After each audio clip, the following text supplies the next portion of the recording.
करायचंय, खेळण्याचं साहित्य करायचंय, स्वच्छ आणि सुंदर आपल्याला सगळा परिसर करायचा आहे. गटरची व्यवस्था या परिसरामध्ये करून द्यायची आहे. सत्ता आल्या मला संधी मिळाल्या तर सोलर लाईट लावण्याचं काम 10 लाख रुपये तुमच्या सांगण्यावरनं दादा मी केलं, तुमच्यासाठी केलं. मी इथं 10 लाख रुपयाचा निधी आपण तिथं सोलरला आमचा टाकलेला. त्याबरोबर आपण तुमच्या प्रभागामध्ये आदरणीय भावी नगरसेवक साहेब 3 तारखेपासून नगरसेवक म्हणण्याचं भाग्य आम्हाला लाभणार आहे. तुमच्या प्रभागामध्ये संत झुलेलाल मंदिरापासून शार्दूल देशपांडेंच्या घरापर्यंत 33 लाख रुपयाचा निधी, म्हणजे 40 लाख रुपये तुमच्या मतदारसंघात तुमच्या प्रभागात मी आताच उपलब्ध करून दिलेले आहेत आणि राहिलेले पैसे सुद्धा मी उपलब्ध करून देणार. मला सन्मानानं आपल्याला एकच सांगायचं आहे की जे लोक या देशाचे नागरिक आहेत, त्या शहराचे सन्माननीय नागरिक आहेत, आणि ज्या लोकांनी अपेक्षा सुद्धा सोडून दिली आता की प्रत्येक निवडणुकीला माणसं येतात, प्रत्येक निवडणुकीला काहीतरी सांगतात आणि प्रत्येक वेळेला व्हायचं तेच होतं, मतासाठी आपला वापर करायचं काम लोक करतात. मी तसा नाहीये. मी परत येत राहिलोय. निवडणुकी नसताना सुद्धा एका गाडीवर प्लॅन सगळा या झोपडपट्टीचा घेऊन मी बसलेलो आहे. तुमच्या मंदिराचा पुनर्विकास करण्यासाठी सुद्धा सातत्याने मी म्हणतोय की ह्याचा आपल्याला पुनर्विकास करायचा आहे, जन्मोद्धार करायचा आहे मंदिराचा आपल्याला. आणि त्याच्यासाठी सुद्धा देवाच्या कामाला पैसे कमी पडत नसतात. लागेल तेवढे पैसे देवाच्या कामाला उपलब्ध होत असतात. चांगलं करायचंय आपल्याला इथं. आणि मला खऱ्या अर्थानं या गोष्टीचं दुर्दैव वाटतं.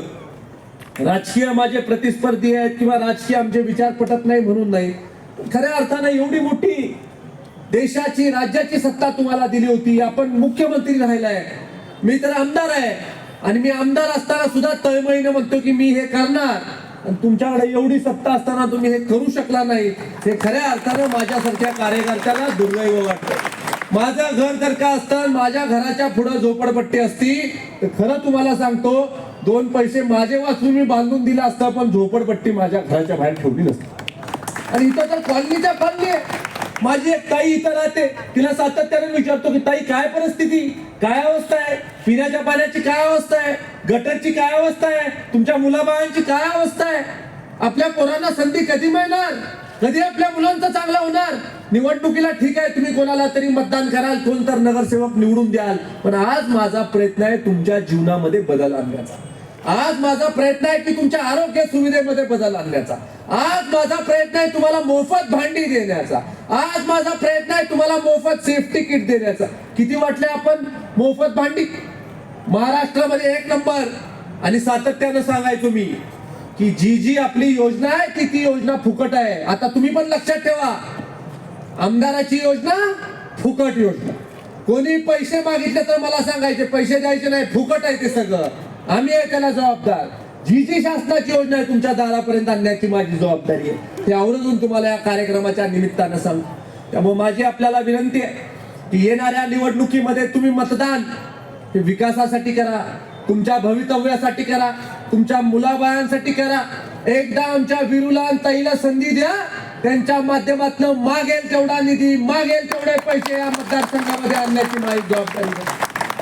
खरं तर माझी इच्छा होती इंद्रजित दादांनी निवडणुकीला उभं राहावं, तर त्यांनी मला सांगितलं की नाही, आपण बाबा वीरूला संधी द्यायची, मी सामाजिक राजकीय क्षेत्रात काम करत राहील पण वीरूला संधी द्यायची.